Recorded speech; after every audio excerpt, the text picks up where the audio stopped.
Hi everyone, it's Christy. Today we're talking about something every woman over 40 needs to understand: why gut changes are so dramatic during perimenopause and menopause, and how to actually fix it. If you've been dealing with bloating, constipation, new food sensitivities, maybe histamine reactions or skin flare ups, even anxiety and inflammation that basically feels like it came out of nowhere, trust me, you're not imagining it. The gut really does change, and I'm going to explain why. And the good news is you can repair it. So, we're going to break down why the gut shifts, the 5R protocol for restoring gut health, and how certain peptides like BPC 157, KPV, Larazotide, VIP, even GLP 1s, how they fit into the repair process, all for education only, as always. And yes, I'll share how my own gut issues and skin problems finally resolved once I healed my gut and addressed that stress piece. All right, let's get into it. When estrogen starts fluctuating and eventually dropping, several things actually are happening in the gut. First, motility slows. So, estrogen and serotonin both work in the GI tract. And when estrogen dips, transit time actually slows down, and we can experience constipation, bloating as that fermentation process kind of kicks in the gut. And second, the microbiome loses diversity. So, estrogen supports certain beneficial species. When it starts to fall, we can see more opportunistic bacteria and even yeast can try to overgrow and take over that system, because it's really about finding a balance between, we always have a combination of different types of bacteria, some good, some opportunistic. And when the good bacteria start to fall, the opportunistic ones can really start to take a hold and wreak havoc in our gut. And third, as the barrier weakens, as like the gut barrier wall, estrogen actually is what keeps those tight junctions between the cells sealed. So when estrogen levels drop, those junctions are loosening, and that's where this leaky gut comes from. It's not something that you're making up. Although, trust me, I thought for many years that I was making it up, but it's actually a result of our hormones. And then fourth, estrogen and mast cells are tightly intertwined. So mast cells are the ones that release histamine in our system. These can become hyperreactive when our estrogen fluctuations are happening during the late 40s, early 50s. And this is why women suddenly develop histamine intolerance or food reactions or get flushing or itching or headaches or bloating. So all of that midlife madness can be a result of our lovely hormones dropping. And then you add stress on top of that. And of course, this is the stage of life that comes with a lot of stress, not to mention the crazy, stressful world that we live in. But we're getting bombarded with cortisol, which is directly weakening the gut lining and can slow down the repair process. Because, as I always say, if cortisol is present, it means the body's under stress, and it's going to shut down a lot of the other functions that, like repair and things that the body needs to feel healthy and vibrant, and even reproduction. It's going to shut those things down because it thinks that we're under stress. So we don't want to shut down cortisol completely. We do need it. We just don't want it elevated all the time, because this is going to wreak havoc on the overall system. And it's not just hormones. It's just hormones are colliding with gut physiology, and that's what we're getting into today. So to understand this, we have to understand the gut lining itself. It's actually only one cell thick, one cell. So those cells are connected by tight junctions. These are little gates that control sort of what gets absorbed and what gets in and out. And when those gates weaken, larger particles can slip through. This is things like bacterial fragments that are in your gut, like particles like LPS and toxins, undigested food particles. And your immune system sees these as invaders, and it basically signals inflammation and, tells the body like we're under attack and we need our immune system to become active. And this constant activation is why we see all that inflammation and kind of irritation down there in the gut. And then that constant activation is what leads to the joint pain, the brain fog, fatigue, even more hormonal imbalance, autoimmune flares. As if it's constant and keeps progressing, we can get to an autoimmune stage. And yes, it can even result in skin issues like redness, acne, rosacea, texture issues, all of those inflammatory conditions that the skin can take on. And I've had all of it. And I had rosacea. I have rosacea. It's always been something that's been with me pretty much my whole life. It would flare up during times of stress. As I look back, I'm like, yes, okay, when I moved or had something stressful like grad school, that's when I got the flares. And when I hit perimenopause, it was hardcore. I'll even put a picture. Like, it was the worst it's ever been. And I didn't know what I was doing wrong. I tried dumping all the skincare routines on it. It helped a little, but until I fixed my gut, it was an ongoing issue for years. Gut repair really helped, and we're going to talk about everything that I did. Your gut regulates estrogen metabolism. So if the microbiome shifts, then your hormone shifts, even a little bit if you're on HRT, although that is definitely going to help a lot. If you have, if you do have low estrogen, you replace it, it's going to help with not just the gut, but almost every system in the body. We have estrogen receptors everywhere. But our gut produces and regulates neurotransmitters. So when your gut takes a hit, or if it's inflamed, your mood takes a hit along with it. So if you notice that your mood is shifting and you're not feeling as good when your gut issues ramp up, or when you're in perimenopause, that's a huge part of it. The gut also manages about 70% of your immune system. I think of our gut system as our little soldiers, and they're there to protect us. So we're going to put them at places where we're the most weak, which is, the gut and areas like that. I think of it as like the TSA people at the airport, right? That's where you're going to locate them. You're not just going to like have them some random place. You're going to have them places where things are coming and going and lots of movement and a potential for things to happen. And your gut even controls your skin through inflammation and barrier signaling. We also have a microbiome on our skin.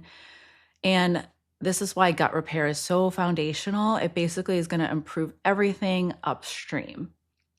Let's talk a little bit about the 5R protocol. This is the framework for gut repair. This was taught to me when I was going through my leaky gut process, and it was really impactful and powerful. And it's good to understand this framework because I think it makes a ton of sense. So the first R is for remove. This is where you're going to pull out anything inflammatory like food, alcohol, excess sugar, seed oils, NSAIDs, anything that triggers you.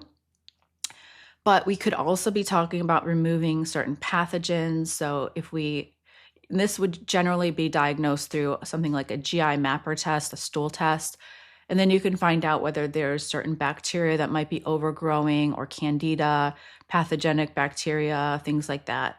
And that's where you would then want to work with a practitioner, remove those overgrowths through certain botanicals. What I personally used was something called Biocidin. It's a nice herbal formula that is used to rebalance the microbiome without wiping it out, but it does remove some of those bacteria that we don't want. Of course, it's going to not be great for the bacteria that we do want. So then the second R is going to be replace. And this is going to be replacing everything from digestive enzymes, which, by the way, are also slowing down as we age. So something that I started incorporating in my 40s, and it just really helps with digesting your food. I think everybody in their 40s, 50s, and beyond should be using digestive enzymes.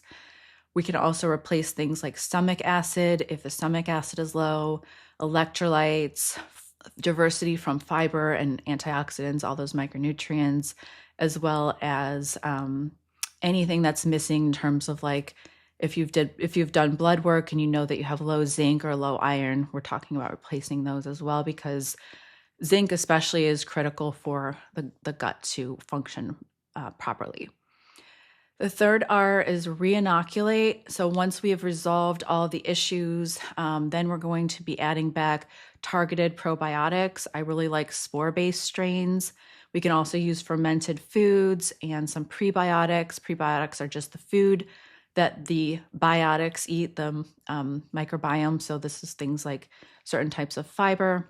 You build this part very slowly, especially if there's histamine issues.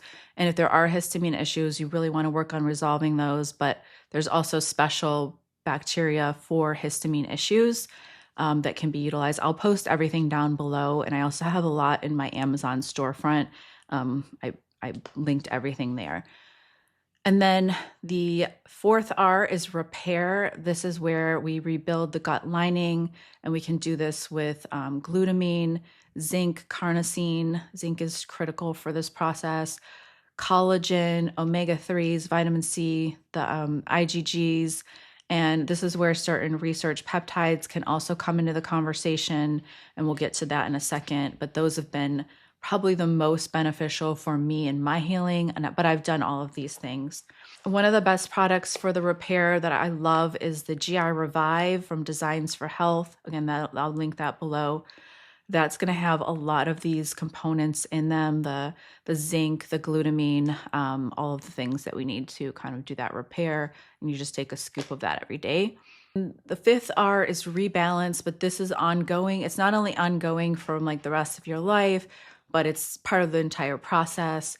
And basically, this is your gut-brain axis, because our vagus nerve runs from our brain to our gut, and it's like a super highway. Everything is connected. And remember, I said serotonin and mood and all that's regulated in the gut. That's how it's working. So we really need to make sure. So point being that stress is going to directly impact our gut. And I know you know this, because when you felt stressful, you feel it in your gut, right? Like you always get that tight, clenched feeling when you feel stress. And that's because they're very tightly connected. Rebalance is really about doing the work to modulate that stress. I always say, like, we cannot get rid of stress. We live in a super stressful environment. The world is crazy. So we do what we can. And that might be meditation or breath work, making sure you're getting enough sleep at night, getting out in the morning to get a little sunlight, getting movement, just whatever works for you to manage that stress, then that's what you need to do. Because we can't get rid of it, but we do have to live with it, and we have to find ways to not let it fully impact our health. Trust me, I'm saying this from experience. I spent like all of last year really diving into some of these practices and addressing this, and it finally helped me so much. So that's why I really harp on this. My gut really did not fully heal until I addressed the stress. And I would have been that person that says, oh, I'm not that stressed. Well, you don't realize it because you're in it and you're living it, but you probably are more stressed than you. One of the things I did was take an MBSR course. I was lucky enough to have this locally offered, and this really changed everything. I mean, a lot of it I did know, but it was really how to deal with stress and it was like an 8-week course. So we went every week and we learned all these techniques and meditations, and it was super, super helpful. And I would recommend that to every human being, because we're just under a lot of stress, and there's nothing we can really do about it except for try to manage it. And now that we've gotten all that out of the way, we can talk about peptides. I know that's why you're really here. First is BPC 157. You probably already knew that's where I was going to start. This peptide is actually derived from our gastric juices. That's where it was found, and it's made naturally by our bodies. It's been studied a lot in animal models. One of the things that it can do is it accelerated healing in a ulcerative colitis model. So it repaired ulcers, reduced inflammation, and restored the gut barrier.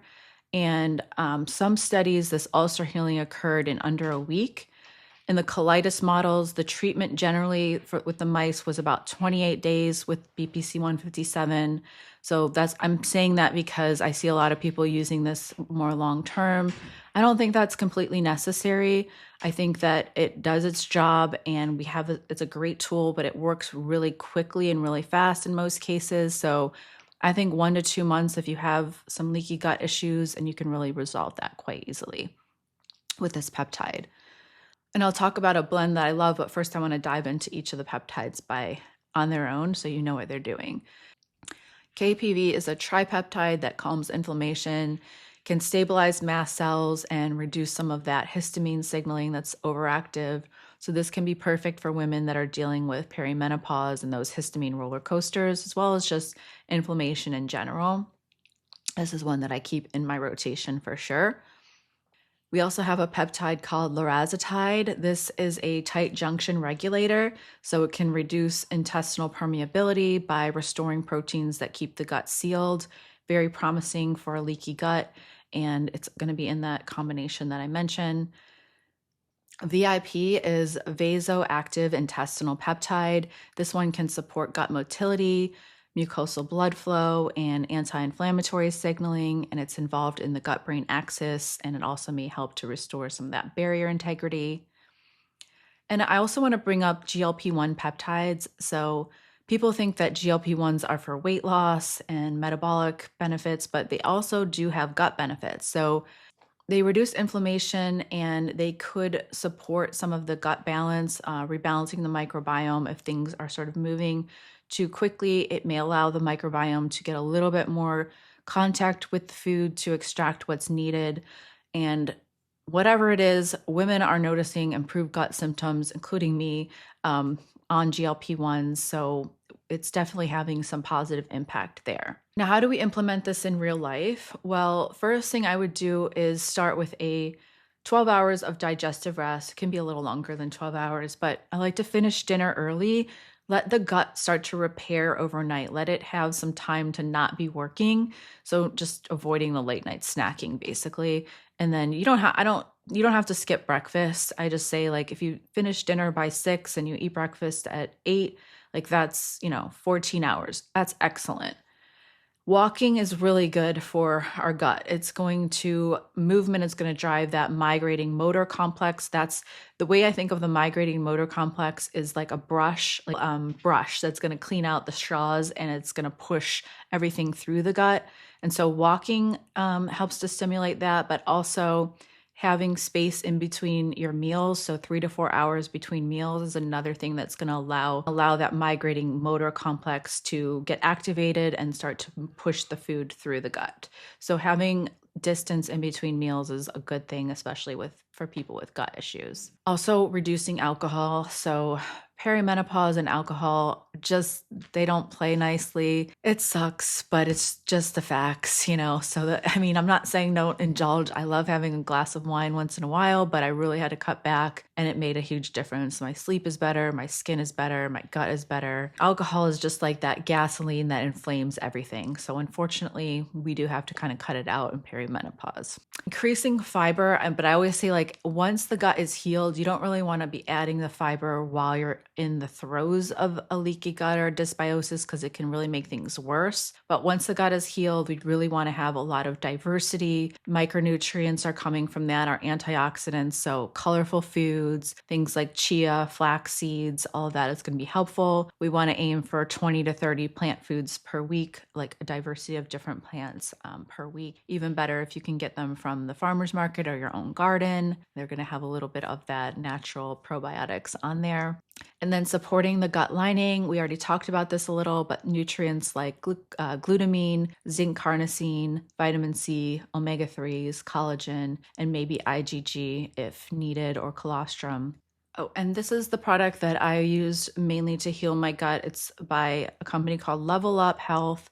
It's GI Ultimate Repair formulation, and it contains BPC 157, KPV, Larazotide, GHK copper, tributane, which is butyrate, quercetin, which helps with the mast cell activation, and it's also a senolytic compound, and then it contains zinc carnosine as well. These peptides help maintain nutrients and gut integrity, digestive function, and barrier resilience.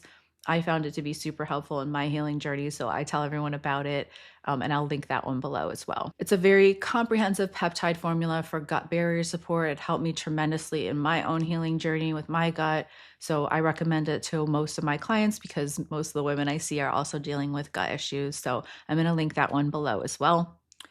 And if someone is exploring peptides in a research context, that's where BPC 157, KPV, Larazotide, VIP, and even the GLPs might come into play here as well.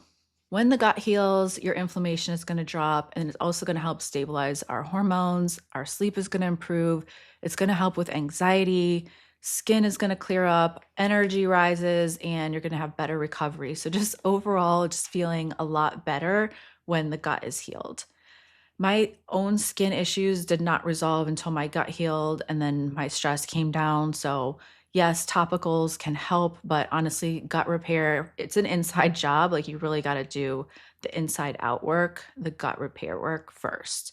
And you can always check your gut health with a GI mapper test. You can run this with a functional medicine doctor, and they can help you to review it and see kind of what's going on in there. It can be a little expensive, like I think they're around $400, but if you're really experiencing a lot of issues and you want to get to the root of it, then that is a very helpful tool. Of course, you could probably go through the 5R protocol anyway and kind of try to resolve those issues without the testing. I know the supplements can be a little bit expensive, but it is worth it because it does fix everything in the end. Like it heals your mood, your skin, your hair is gonna be better, your your sleep is better, everything. So gut health, this is why I want to do this video. It really is the center of all of the things. Like our overall health and longevity are super important to our gut is super important for that. And gut health after 40 is really not optional. It's the foundation of your hormones, metabolism, immunity, skin. And if you want to live long, healthy life, you are going to want to take care of your gut. And if you want more deep dives on histamine, motility, peptides, let me know. And you can also join my private women's group or work with me one-on-one. I'm going to link everything below. And midlife is an upgrade when your gut is online again. So I hope this helped. Let me know in the comments if you have questions or want to talk about anything else in the future.